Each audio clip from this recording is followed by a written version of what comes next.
We're pleased to welcome now Philip Chamblee, Executive Director of the Mississippi Petroleum Marketers Association, also full disclosure, fellow board member of the Mississippi Lottery Corporation. It's been fun serving with you on that board. How long have we been doing that now? Gosh, and good morning, 18, everyone. right? Gerard. Yeah, we've been since 18, We were on the 7 years. 7 years when it got started and reappointed, so it's been exciting. It's been great to work with you. Yeah, we got a good board. Good board. We do. We have a great and a great team at the Lottery Corporation. Oh, absolutely. As well, great team. So they're the ones that make it successful. They know the business. No doubt. We just kind of make sure they got everything they need to do that for us. So that's right. They serve the state well. All right. So you are heavily involved in the oil and gas industry and primarily, of course, at the retail level in your role, but you guys all track what's going on in the industry overall, and you have to take a look and be aware of the cost of these inputs. What's going on there? Absolutely. Well, first of all, I work with the Mississippi Petroleum Marketers Convenience Stores Association, as you said. In Mississippi, we've got about 2,600 convenience stores, employs about 42,000 people. Big driver in the economy. Most of our oil marketers are multifamily generational. They're homegrown Mississippi businesses in the second or third generation. And naturally, we keep our eyes on what's happening on that the crude oil and what's going on in drilling. As you know, the administration for the last 4 years in D.C. has been less than friendly to oil and gas. And with President Trump coming in, you're going to see that change. Yeah. He's already indicated that. And, at the end of the day, nothing that we use or wear or eat, none of that, all of it's dependent on crude oil. I mean, it's either manufactured, hauled, produced, or whatever. So it's a very important part of our economy. I mean, when you look at it this way, too, Gerard, I just thought about this. So many people don't wear much cotton anymore. They wear performance fabrics, or as back in our day, it was polyester. Well, that's a derivative of petroleum. Oil. Yeah. So, we're watching everything, and we're seeing the prices start to fall. There's predictions it may fall.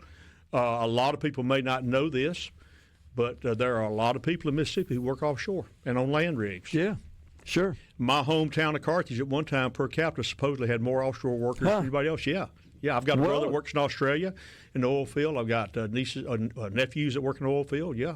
Well, it's a high-paying job. So. Very high-paying. It's very dangerous, very high-paying, high risk, high reward, but it provides a good income for a lot of Mississippians. And the folks I know that have worked in that world, they like the schedule. Yes. And the lifestyle. You go to the platform for 3 months and you live and work there, and then you come back for 2 or 3 months. When my brother started, it was 7 and 7, then it went to 14 and 14. Okay. And now it's 21 and 21. They like 14 and 14 best. Gotcha. Now my brother that works in Australia, he's gone for 30 days at a time. Okay. Well, I know it was some sort of rotating schedule like that, but you're home for an extended period of time and you're working for an extended period of time. You're just rotating through that. Rotating back and forth. Okay. Gotcha. Okay. Well, we've been talking on the show, Philip, a little bit about what's happening in China, and their demand and their consumption has a lot to do with the price of oil on the global stage, and it is a global commodity. It is a global commodity that, anything that happens as far as outbreak or threat of war, whatever you have going on in the Middle East or anywhere, weather affects it. And, of course, China's economy is such a huge economy. I mean, I guess in a way they are going through at the last stages of their industrial revolution that we went through in the United States in the early 20th century. Right. And they're using so much energy. There's such demand there, so much of it is going toward them, and it drives the price up, Supply and demand. Yeah, sure.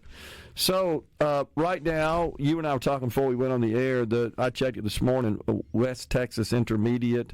That's the one that is used as a typical gauge. Right. We also got Brent crude. Which is a little bit sweeter, a little bit finer. Okay. Yeah. Easier to refine. Both of those are high 70s or so. They did eclipse the $80 a barrel mark this week, I think, yes, right? Yes, they did. Month and a half or so ago in the mid-60s. Yes. And again, supply and demand, you look at what's going on overseas, China, and then the other thing you have is with the consumption, with the production expected with the new president coming in, 47, and relaxing some of the things that they put on the industry, they're predicting that it may drop back down to the 60s again in a couple of years. Okay. Which would be great for the consumer because every time you see I don't know the exact ratio, I don't have my notes in front of me, but every dollar fluctuation on a barrel of oil, which is 42 gallons, reflects at the gas pump about a penny and a half one way or the other. Okay. So something that we've talked about on the show that I wanted to get your take on, and this is just from me doing. I'm not an expert in this field the way you are, but I have read a lot of information from help me out, the International Energy Institute or EIA, Energy Institute. That's what it is, yeah. And they publish a lot of info. I mean, it's a fire hose. Yeah. It's really good. Yes. And I assume because it's so widely read and used in decision making that they're fairly accurate. Correct. In their representation in their articles. But I've read about how the chemistry figures in a lot to the production of crude oil and the refining of it into usable fuels. That our refineries are more suited for. I'm not sure if I get this backwards or not. More suited for dirty oil. Sour crude. Sour crude. Okay. Which is not. It's a darker crude. It's not as refined as a light crude, which is more like a clear. Let's just say it looks more like honey. Okay. It has less. Carbon inputs into it. Okay, yeah. But it's easier to refine because, like Chevron's largest refinery in the United States is down in Pascagoula. Okay. And they can refine anything from sour crude to sweet crude. Okay. And so let's just look at sour crude as regular gas for like an analogy, and then sweet crude being premium. Okay. But in terms of our refining capacity within the U.S. borders, we produce a lot of the light sweet that we don't have capacity to refine here, so we end up shipping it overseas. We ship it off. We sure do. And by the same token, I think we import some of the dirty oil that President Trump talked about, that coming from Venezuela and so forth. Yeah. And we refine that here. Right. But that all gets added into the global supply of oil. It does. And see, the issue you have when you look at the refining capacity, I think there's been one new refinery come online recently in the last couple of years. But when you have a administration, a government that's saying, hey, we're going to put you out of business. We're going to promote green energy. Yeah. We're going to promote electric vehicles. And and really they're battery operated vehicles. They're big golf carts. Yeah. Stop and think about it. But no responsible CEO is going to invest money in when the government's saying, hey, we're trying to put you out of business. And that's in fact what they were saying, in my opinion. And it's like a multi-billion-dollar investment with an ROI period of like 10 years or so. Absolutely. So when a lease goes up in the Gulf, let's just say, by the time the lease and everything, they obtain the lease, they do the research, they do all the scientific stuff. By the time they start drilling and producing, it could take from anywhere from 5 to 10 years for that to come online, and that's a long investment. Hesitant to make that commitment when you got a government that says we don't want to use your product anymore. Exactly. And then you look at the situation with President Biden earlier this week, putting a ban on certain areas for drilling offshore and for environmental purposes. And Gerard, who's going to do it better, us or somebody else? Of course, the United States. The oil companies are just as concerned about the environment as we are. They're just as concerned about the baby alligators and the dolphins and the sea turtles as anybody else. Sure. But one of the things that's unusual about this particular act is the fact the way, as I understand it, it's going to take literally an act of Congress to reverse it. That's right. The way that he did it.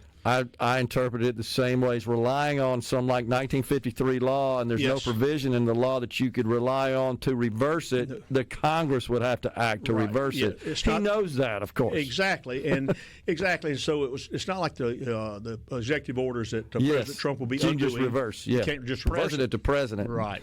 He's empowered to issue this order to ban the drilling, but there's no provision in the same law to reinstate it. Correct. Oh my gosh, it's crazy. It is, and when you look at it, I mean, according to the Bureau of Office Ocean Management or something like that, one of those acronym deals, there's like 90 billion gallons or barrels of in some of those areas that hadn't been. I didn't know that. And their research is 30 years old. I mean, probably more. Yeah. So the technology that we have today, the seismographs and all the stuff they use, they can find these hidden pockets of oil, no different than when these companies started using the carbon sequestration to force the excess oil in basically a dry well to the wellhead. So, I mean, there's so much out there to do, and, liquid motor fuels is the way to go, in my opinion.